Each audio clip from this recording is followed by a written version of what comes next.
Mexican enemy that you saw yesterday, it was made in engine. It is a dangerous foe, and it can potentially kill you. Of course, death is temporary and comical, but it does have the chance of taking you out, so it is effectively an enemy.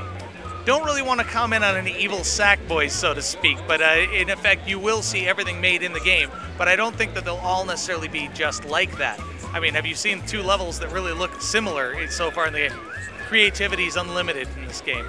There are going to be several forms of death. We aren't really going into much detail on them at this point in time.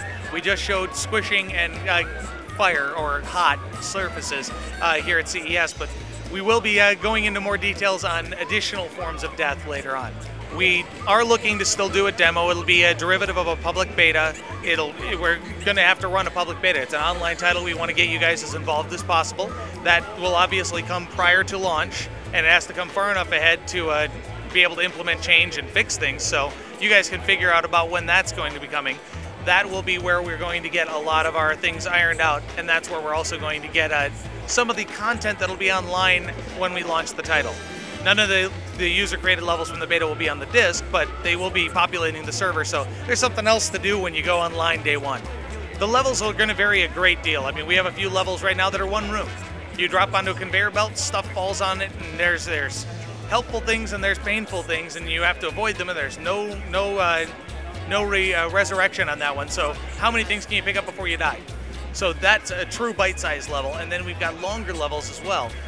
We haven't nailed down exactly how far we're going to go, but you can expect very bite-sized pieces. We're probably going to see 5, 10, maybe 15-minute levels. Don't want to delve too deep into playing through something like that. You've got waypoints that you pass through there, a wooden circle that lights up as you pass it. Once you've done that, if you die for some, comedy deaths in some way, you'll respawn at the nearest waypoint, assuming the waypoint's on screen. If you're with 3 or 4 people, they get to keep going without you until you hit the next waypoint, and then you'll all spawn. Anyone who died will spawn out of there. If everyone dies, you all respawn back at the last waypoint. There will be some narrative about it, yes. We have to tie some things together.